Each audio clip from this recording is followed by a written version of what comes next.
Hey, with your evening story channel, I post new interesting stories every day. Subscribe and click the bell to not miss it. The merciless sun kept the heat at bay.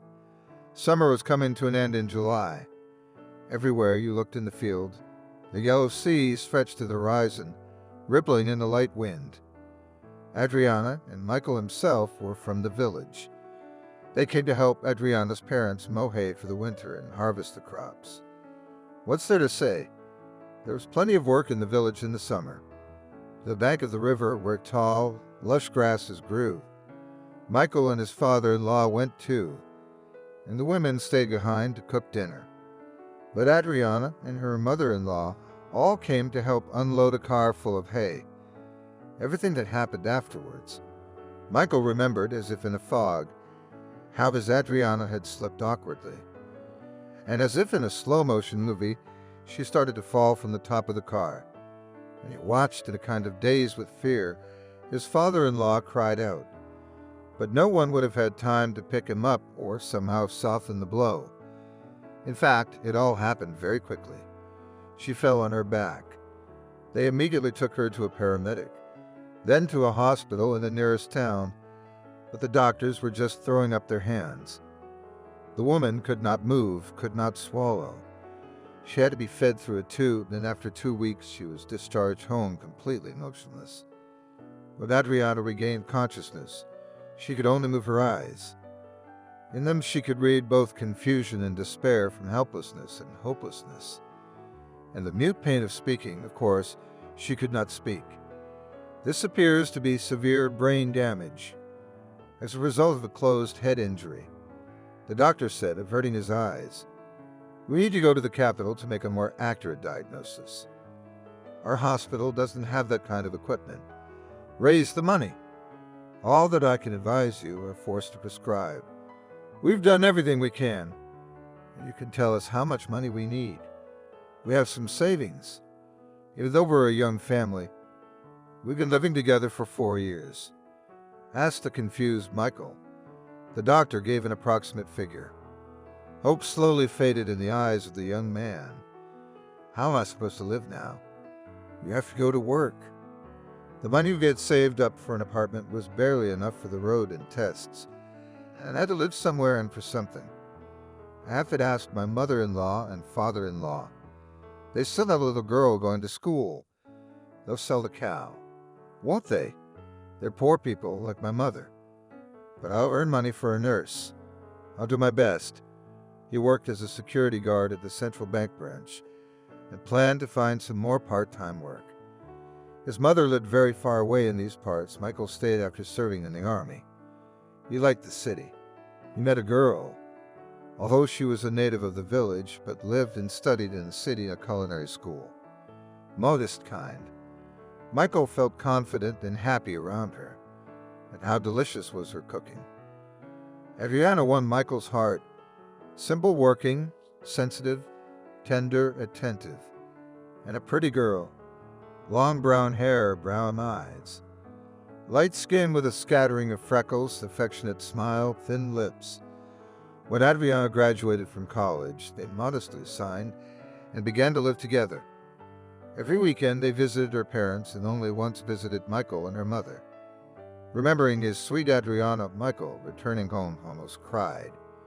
For a week already he had been in pain, agonizing with lying down.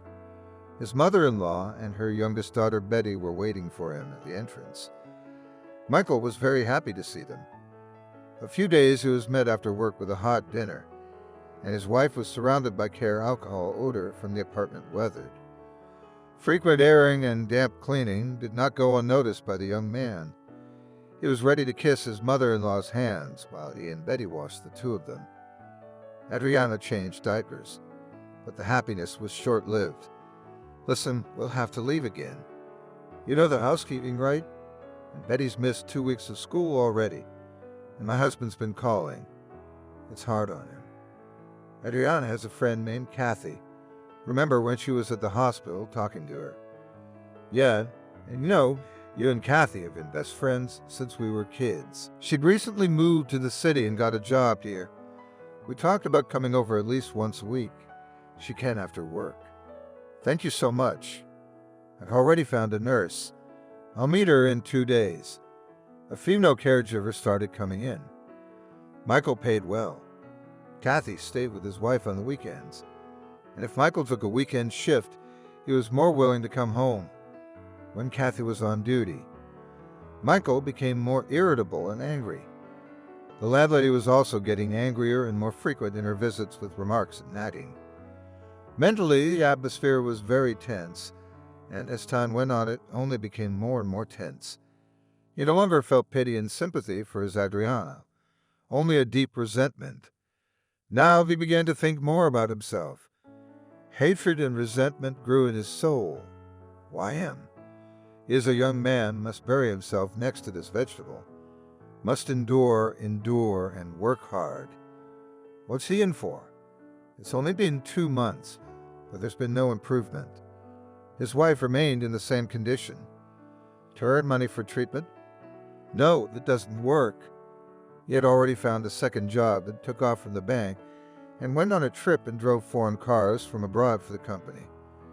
Conflicting feelings have been keeping him awake for a couple of days now. Maybe I should give up everything, go to a hospice, and go somewhere home to my mother, for example, return. Anywhere, even to the end of the world. But every day the growing sympathy for Kathy prevented him from making a final decision.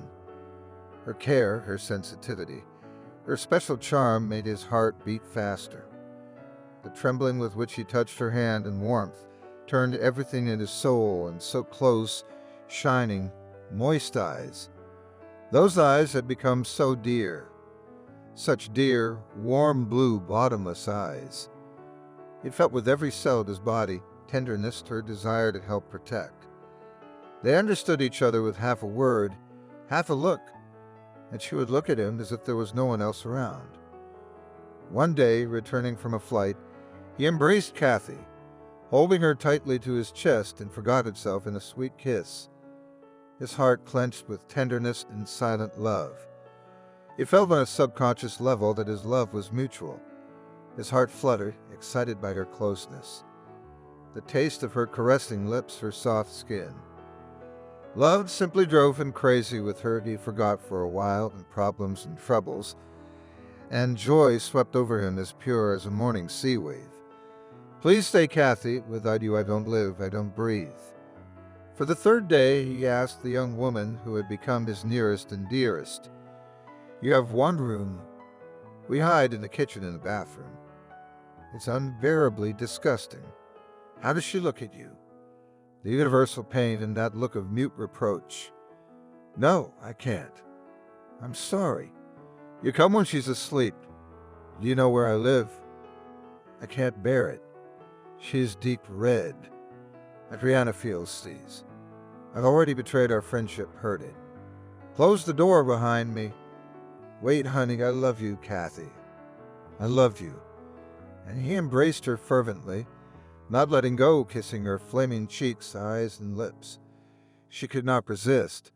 They spent the next night together, but Kathy went to sleep in the kitchen on a cot. No need to worry so much, Kathy begged. When he came home again, he was as gloomy as a cloud. I got a call from the second caregiver. She's having a hard time working, and she's settling up. In 2 months, I've had 2 caregivers, and I'm desperate because I have to go on a trip for 2 weeks, if not more. I could spend an extra day at customs.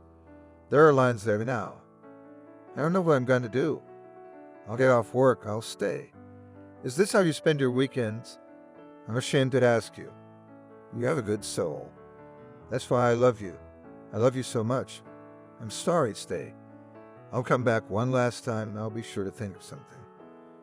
Kathy worked for a supermarket chain in the marketing department. She had taken 2.5 weeks paid vacation. She explained everything, told me everything, promised to do some work at home and send it to her boss by email. You can go now, Kathy Michaels said. You're just saving me. You're my guardian angel. Thank you. I'll see you later. If anything, I'll call, I'll write. Left alone, Kathy cried. Remorse came over her. Sadness, some hitherto unknown feelings picked a fire in her soul. She could not explain what was going on in her lonely, withdrawn, but sensitive to other people's grief. Could it be some kind of darkness? But what she felt for Michael was beyond rational explanation. Love, intimacy. But it was a shame to betray Adriana's best friend. A shame to betray the one who shared her secrets, her childhood dreams and hopes. Kathy loved math, physics more in school. Adriana liked literature and languages. They helped each other with their studies, supported each other in moments of disappointment. They never shared boyfriends. It was a true friendship without mutual benefit or petness. As Kathy thought back to their past, she wondered what Adriana would have done in her place. While Adriana slept, it hit some distraction from the unbearably heavy thoughts. The woman sat down at her laptop and began to write ads for caregivers with phone numbers and payment terms. Suddenly, she came across a review about a woman who can find the source of the disease and cure or heal. Help the patient's body to recover, activate its own strength and reserves. Then I wrote, found out the address, made inquiries. It was a long way to go, but there was nothing to lose. Yes, Michael is trying to earn money, she understands. But maybe he's just having temporary feelings. He'll wake up, sober up, and come to his senses. Adriana, you woke up, you turned your head, Kathy, and saw that Adriana had opened her eyes. I know how to help you. She often talked to her friend, and she would cover her eyes a little and move them around as a sign that she heard and understood. Then she called her longtime acquaintance, a cab driver, and made arrangements. The woman explained the situation. It was about 150 kilometers to get to the healer. Ethan named the amount. Kathy had the money, and the two of them carried a thin and miserable Adriana, who looked at the two of them gratefully with wide-open eyes. Christina opened the door and looked at Kathy carefully. Are you here to see me? The owner of the house where the cab had pulled up was of medium height, of indeterminate age, black-eyed and dark-haired. Her eyes seemed to gaze intently into the deepest recesses of her mind. Yes, my girlfriend Adriana. Kathy again sighed, swallowing her tears, and told the whole story. What are you doing sick? And let's get acquainted. My name is Christina. Ethan, meanwhile, had given the contacts of a cab driver from the nearest district center, who could drive them back and help carry a bag of clothes, diapers, liquid soup products, a blender, and other necessities. Barely did Christina see the exhausted young woman being carried into the house. She realized she had never encountered anything like this before. I don't know if I can help, Kathy admitted, taking her aside. The injury is serious. Besides, it all depends on her desire to heal. And she doesn't. I can see it in her eyes. Then I'll talk to her. Yeah, try, be persuasive, please. Adriana, you have to believe. You have to want to heal. And don't ask me with a mute reproach why live life to the fullest. He doesn't love you. I interpreted the tears in the corners of Adriana Kathy's eyes. Well, we don't know that. You're not strong enough. How strong are you really? I know. I only believe in you for my future children.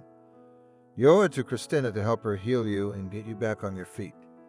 How do we agree? Adriana lowered her eyes in agreement while Christina was in the other room praying. She panicked. Would she be able to? God, help me. Give me strength and use my hands for your glory. I am only an instrument in your hands. Oh, how much despair and longing has this poor woman accumulated? She doesn't want to live, doesn't believe in anything. Lord, send your mercy to send a miracle. And she began to pray earnestly, kneeling and weeping bitterly. How does it hurt her? It is as if she herself is suffering from an intolerable disease, as she touches those who need her help. But this is her way. Entering the room where Kathy was with Adriana, she was determined and set about it. For 2 days she prayed nights and healed during the day, touching the body, finding the right points. On the 3rd day, Adriana turned her head and smiled shyly, and after 5 days she was able to swallow lightly, nod, and move the hand of her right hand a little. And then Christina began to give her healing herbs, and after each session she and Kathy took Adriana outside. where she breathed fresh air until the sun went down. It was getting colder. But for now, it was only at night that they were filled with the scent of pine needles and yellowing leaves. And Adriana began to recover more quickly. She could talk, she could stand up, but her legs were still weak. She could only walk with support. They spent a lot of time with Kathy and talked about everything as they had in their youth. But only about her husband, Michael, was avoided. Finally, Kathy couldn't take it anymore. "Do you love him?" Adriana asked sadly. "You know the answer to that question yourself. Then why did you save me? Bring me here to where I could get help. Because we're rivals." "I can't answer that." "I'm sorry." "I love you then." "More like pity and sympathy." "And then he wanted to put you in a hospice for the dying and pay for your stay. And leave with you." "I don't know, Kathy." "Honey, go with him. I'll grant the divorce, I won't prosecute. Now, I have to do the right thing and be honorable. You're a good person. You deserve to be happy. What if he chooses you? Don't be silly. He fell in love. He didn't love me. We don't have children. Not now." Kathy tried to give all her savings to Christina for a successful job. But Christina would not take it and instructed her not to tell anyone even half a word where the friends were. An amazing woman of great strength and knowledge. She said that it was the first time in her practice such a complicated case in a heavy patient. Only thanks to joint efforts a real miracle happened. God blessed, and Adriana herself wanted to get well. And so the road home is a happy one. And Adriana just kept holding Kathy's hand the whole way and thanking him. "I don't know what I'd do if I were you to treat the sick wife of a man I love with my jealousy, envy. On someone else's misfortune, can one build one's own? Kathy, I want us to remain best friends. You're the closest thing I've ever had to a friend. Neither have I, I hate to ruin things with you because of Michael. I couldn't live with him. I don't want to. Maybe I never loved him. Or maybe it's just some resentment that's eating away at me. Forgive you. I forgive you from the bottom of my heart. Let's solve problems as we go along. We'll come and see. Maybe you'll see him and forgive him. And he'll repent." Michael called that he was delayed one day, but here he opened the door with the key and froze on the threshold. In the kitchen, two women were talking cheerfully. Kathy was sitting and holding the table. Adriana was standing next to her. He seemed to be at a loss for words and involuntarily listened. "These herbal tinctures are so delicious. You should try it," Adriana told her friend, "and it's just as good as caffeine. Trust me." "Yeah, I can see her getting all fired up like an electrical engineer. But is coffee in the morning a kind of tradition or an addiction?"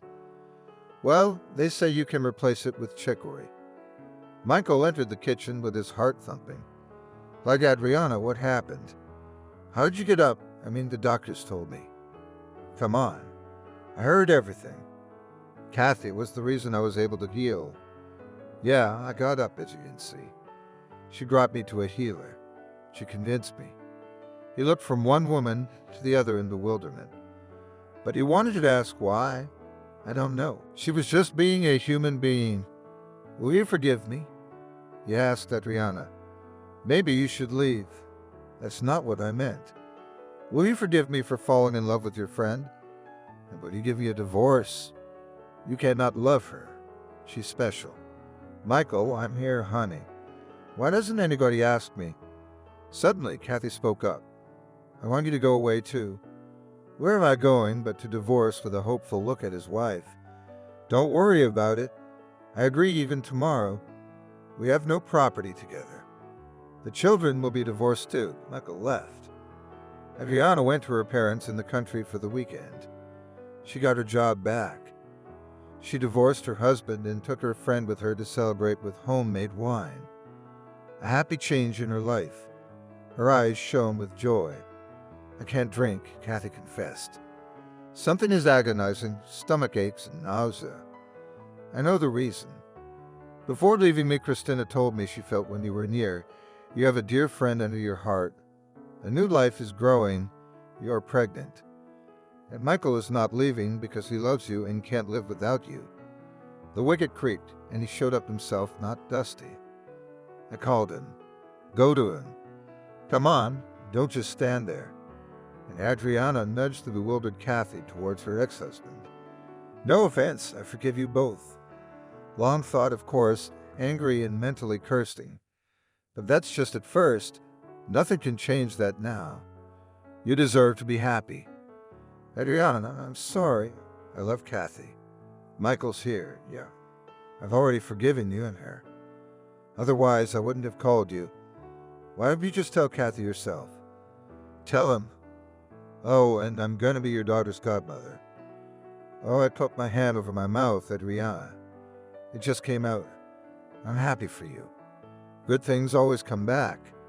There's no other way.